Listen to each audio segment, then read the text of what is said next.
विश्व की सभी मंगल कामनाओं के साथ यूट्यूब के सभी मित्रों को मेरा नमस्कार। आज नवरात्रि का चौथा दिन है। आज के दिन माता कुष्मांडा जी का पूजा की जाती है। हम पहले प्रार्थना से स्टार्ट करते हैं। जय जयकार करो माता की, आओ शरण भवानी की, एक बार सब प्रेम से बोलो जय दुर्गे महारानी की। पहली देवी शैलपुत्री है, किए बल पर असवारी, चंद्र माथे पर सोहे सुंदर रूप मनोहारी। लिए कमंडल फूल कमल के और रुद्राक्षों की माला, हुई दूसरी ब्रह्मचारिणी कर उजियाला। चंद्रमा सी शोभित देवी चंद्र घंटा माता, इनके सुमिरन निर्बल भी सबल शत्रु पर जय पाता। चौथी देवी कुष्मांडा है, इनकी लीला है न्यारी, अमृत भला करत है कर में किए बाग की सवारी। कर में कमल सिंह पर आसन सबका शुभ करने वाली, मंगलमय स्कंद माता है जग का दुख हरने वाली। कात्यायन की कन्या है सबकी कात्यायनी माँ, दानवता की शत्रु और मानवता की सुखदायिनी माँ। सप्तम काल रात्रि है देवी महाप्रलय ढाने वाली, प्राणी मात्र का रक्षण करती महाकाल को खाने वाली। बैल है वाहन जिनका तन पर पीतांबर माला, यही महागौरी देवी है जगदम्बा माता। शंख चक्र और गदा पद्म कर में धारण करने वाली, यही सिद्धिदात्री देवी है सिद्धि देने वाली। जय कल्याणमयी नौ दुर्गे, जय हो शक्तिदायिनी माँ। जयति जयति चंडी नौ दुर्गे, जय गिरजा महारानी माँ। जय माता कुष्मांडा की। सुरा संपूर्ण कलशम रुधिराप्लुतमेव च, दधाना हस्त पद्माभ्यां कुष्मांडा सोदास्तु मे। माँ दुर्गा जी के चौथे रूप का नाम कुष्मांडा है। अपनी मंद हल्की हंसी द्वारा अंड अर्थात ब्रह्मांड को उत्पन्न करने के कारण इन्हें कुष्मांडा देवी के नाम से अभिहित किया गया है। नवरात्र पूजन के चौथे दिन कुष्मांडा देवी के स्वरूप की उपासना की जाती है।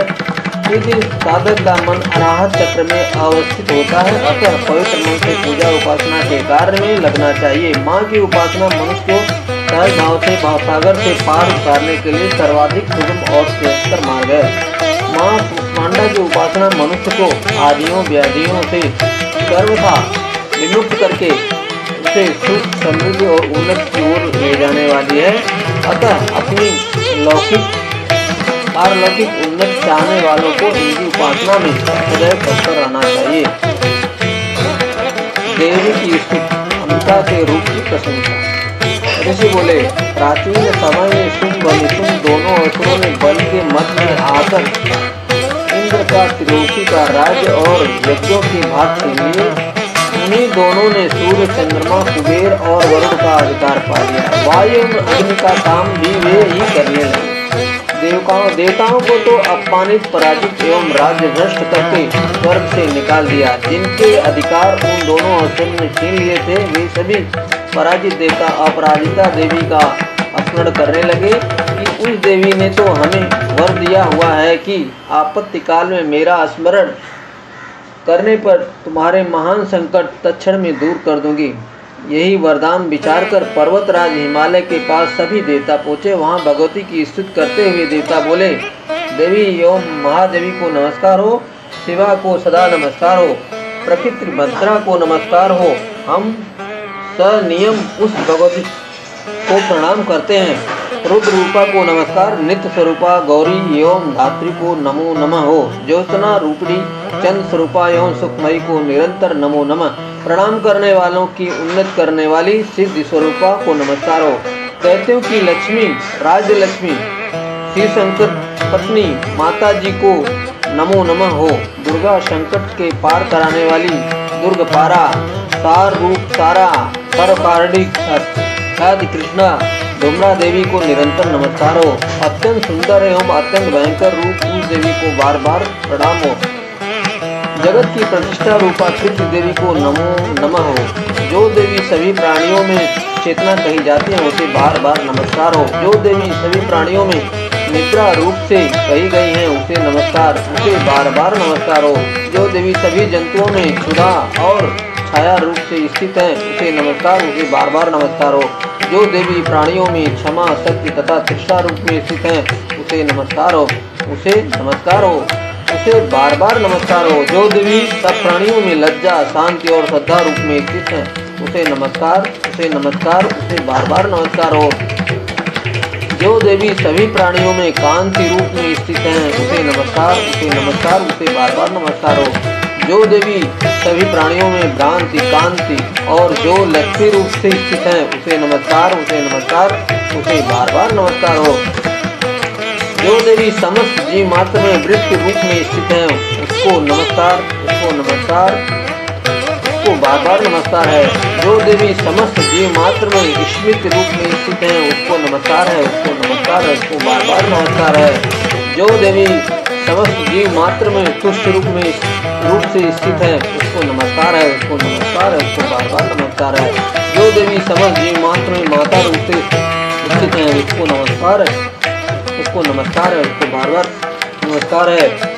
जो देवी समस्त जीव मात्र में भ्रांत रूप से स्थित है उसको नमस्कार है, उसको नमस्कार है, उसको बार बार नमस्कार है। जो देवी समस्त इंद्रियों तथा संपूर्ण जीव मात्र की अधिष्ठात्री है और समस्त जीव मात्र में निरंतर व्याप्त रहती है उनको बार बार नमस्कार है। जो देवी सारे जगत में व्यापक होकर चैतन्य रूप में स्थित है उसे नमस्कार, उसे नमस्कार, उसे बार बार नमस्कार हो। प्राचीन काल में अपने मनोरथों की सिद्धि के लिए देवताओं ने जिस देवी की स्तुति की इसी प्रकार कई दिनों तक सूर्यपत इंद्र जिनकी सेवा करता रहा वह मंगला रूपा परमेश्वरी हमारा मंगल एवं कल्याण करे और हमारी आपत्तियां दूर करें। दुष्ट कहते थे संतापित हम संपूर्ण देता जिस भगवती ईश्वरी को नमस्कार कर रहे हैं और भक्तिपूर्वक नमस्कार के स्वरूप मनुष्यों द्वारा स्मरण किए जाने पर उनकी विपत्तियों का नाश कर देते हैं वही हमारी भी सभी विपत्तियों को दूर करे। ऋषि बोले हे राजन, सभी देवता जब इस प्रकार भगवती की स्तुति कर रहे थे उस समय श्री गंगा जी के जल में स्नान करने के लिए श्री पार्वती जी आई। उस समय सुंदर बहुओं वाली पार्वती जी ने देवताओं से पूछा कि तुम लोग किसकी स्तुति कर रहे हो? तब उनके शरीर कोष से प्रकट होकर शिवा बोली, ये देवता तो शुंभ दैत्य से सताए हुए एवं संग्राम में निशुंभ से पराजित हुए मिलकर मेरी स्तुति कर रहे हैं। श्री पार्वती के शरीर कोष से श्री अंबिका जी का प्राकट्य हुआ, इसी कारण सारे संसार में कौशिकी के नाम से प्रसिद्ध है। इस प्रकार जब कौशिकी प्रकट हुई श्री पार्वती जी रूप में काली हो गई, अतः हिमालय में रहने वाली कालिका नाम निष्ठात हुआ। उसके अनंतर शुभ निशुंभ के सेवक चंड तथा मुंड ने वहां आकर उस अंबिका देवी को देखा तो जो उस समय परम सुंदर रूप धारण कर रही थी। उन दोनों ने शुंभ दैत्य को जाकर कहा कि हिमालय को अपनी कांति से प्रकाशित करती हुई परम सुंदर स्त्री वहां बैठी है, वैसा उत्तम परम सुंदर रूप किसी ने भी कभी नहीं देखा होगा।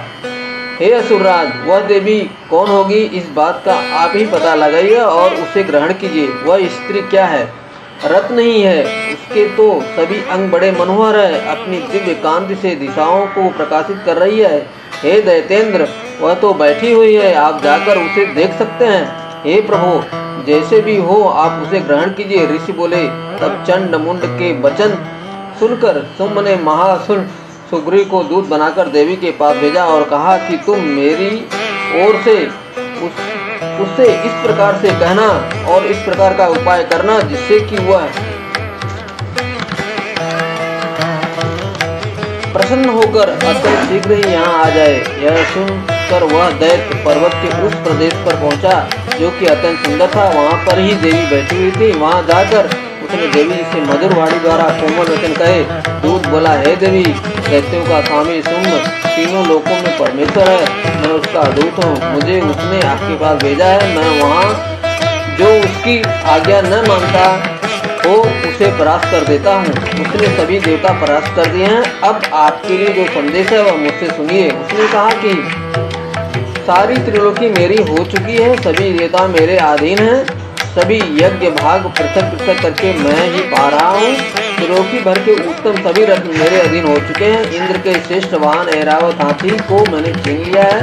देवताओं ने क्षीर समुद्र से उत्पन्न उच्च स्रवा नामक अश्वरथ प्रणाम करके मुझे भेंट कर दिया है, तथा और भी जितने देव गंधर्व एवं नागों के पास रत्न स्वरूप वस्तुएं थी वे सब हे सुंदरी मेरी हो चुकी है। हे देवी, अब हम तुमको स्त्रियों में रत्न मान रहे हैं, इस कारण अब आपको भी हमारे पास आ जाना चाहिए, क्योंकि हम तो रत्नों के भुक्ता हैं। अब तुम्हारी इच्छा है कि तुझे अथवा मेरे पराक्रमी भ्राता निशुंभ को, इन दोनों में से किसी को वर लो, क्योंकि तुम रत्न रूप हो। मेरे साथ विवाह कर लेने से तुम्हें अतुल ऐश्वर्य प्राप्त हो जाएगा। यह अपनी बुद्धि के द्वारा सोच लो, फिर मेरे साथ विवाह कर लो। ऋषि बोले, जब इस प्रकार दूत ने देवी से कहा, तब वह जगत को धारण करने वाली भगवती देवी जी गंभीर होकर मंद मुस्कान करके बोली, हे दूत, तुमने जो कुछ कहा वह सत्य है, मिथ्या कुछ भी नहीं। इसमें संदेह नहीं कि तुम त्रिलोकी का स्वामी है और निशुंभ भी वैसा ही है, किंतु मैंने प्रतिज्ञा की हुई है, उसे किस प्रकार से मिथ्या करूं। प्रतिज्ञा इस प्रकार है कि जो मुझे युद्ध में जीत ले वह मेरा अभिमान तोड़ दे, और संसार में मेरे समान बलधारी हो वह मेरा भर्ता हो सकता है। शुंभ आए अथवा महासुर निशुंभ आ जाए, मुझे जीतकर मेरा शीघ्रता से पाणी ग्रहण करे। दूत बोला, हे देवी, तुम्हें अभिमान है जो इस प्रकार की बातें मेरे सामने कर रही हो। भला कहीं त्रिलोकी में ऐसा कौन सा पुरुष है जो शुंभ निशुंभ का सामना कर सके। सारे देवता तो दूसरे देवताओं का सामना भी नहीं कर सकते, तू तो स्त्री है, फिर भी अकेली बैठी है। युद्ध भूमि में इंद्रादिक सभी देवता जिस शुंभ आदि देवताओं के सामने न डर सके, भला तू स्त्री होते हुए उनका सामना कैसे कर सकेगी। इस तरह चलने से तुम्हारी प्रतिष्ठा होगी, अन्यथा जब वे तुम्हारे केस पकड़कर दसते हुए ले जाएंगे तो तुम्हारा गौरव नष्ट हो जाएगा। देवी बोली, हे दूत, इसमें कोई संशय नहीं कि तुम बलवान और निशुंभ भी पराक्रमी है, पर मैं करूं तो क्या करूं। प्रतिज्ञा करने से पहले यह बात मैंने नहीं सोची थी। अब तुम जाकर असुर राज को मेरी यही बात कह दो, फिर उसे जो उचित दिखाई दे वही करे। 6वां अध्याय, धूम्रलोचन वध। ऋषि बोले, देवी जी का इस प्रकार का वचन सुनकर दूत क्रोध से लाल होकर लौट आया और फिर दैत्यराज को विस्तार के साथ सभी बातें सुना दी। दूत के वचन सुनते ही दैत्यराज क्रोध से भर गया। दैत्यों के सेनापति धूम्रलोचन से बोला, हे धूम्रलोचन, तुम देर मत करो, अपनी सेना के साथ वहां जाकर उस दुष्टा को केसों से पकड़कर बलपूर्वक घसीटते हुए यहाँ जल्दी ले आओ। उसकी रक्षार्थ यदि कोई भी वहाँ दूसरा उपस्थित हो, चाहे वह देवता यक्ष गंधर्व कोई भी हो, उसे मार डालो। ऋषि बोले, आज्ञा पाते ही वह धूम्रलोचन दैत्य 60,000 असुरों की सेना लेकर शीघ्र चल पड़ा। वहाँ पहुंचकर उसने हिमालय पर विराजमान देवी को देखा और ऊंची आवाज से बोला, हरि, तू शुंभ निशुंभ के पास चल। यदि अभी भी प्रसन्नतापूर्वक मेरे स्वामी के पास नहीं चलेगी तो असमर्थ तुझे बालों से पकड़कर धक्के हुए बलपूर्वक मैं ले जाऊंगा। देवी बोली, इसमें संशय नहीं कि तुम्हें दैत्येश्वर ने भेजा है, तुम स्वयं भी बलवान हो, बड़ी भारी सेना भी साथ ले आए हो। इस प्रकार की दशा में मुझे बलपूर्वक ले आओ तो मैं तुम्हारा क्या कर सकती हूँ। ऋषि बोले, जब इस प्रकार का उसे उत्तर मिला तो धूम्रलोचन असुर देवी की ओर दौड़ा। तब तो देवी अंबिका जी ने ओंकार के सबसे उसे भस्म कर दिया।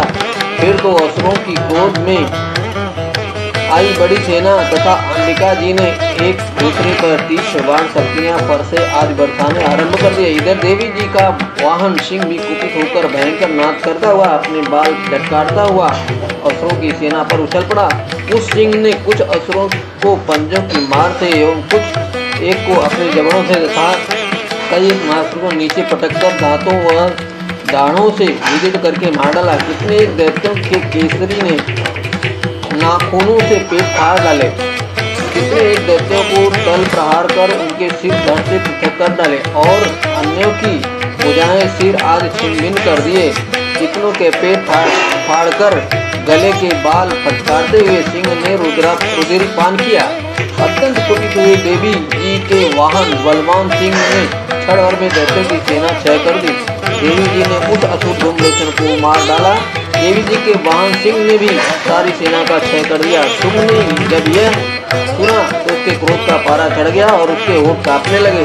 जब शुंभ ने चंड तथा मुंड दोनों दैत्यों को आज्ञा दी, हे चंड तथा मुंड, तुम दोनों बड़ी भारी सेना लेकर वहां पहुंचो, उसे जल्दी से यहाँ लाओ, उसे सेना लेकर खींचकर या बांधकर ले आओ। यदि इस प्रकार लाने में तुम लोगों को संशय हो तो युद्ध करो। सभी प्रकार के अस्त्रों से सारे असुर मिलकर उसे मार डालो। वह दुष्टा के मर जाने पर एवं सिंह के भी मारे जाने पर जिस दशा में भी अंबिका पड़ी हो उसे बांधकर अपने साथ ले आओ। चौथे दिन का पाठ समाप्त।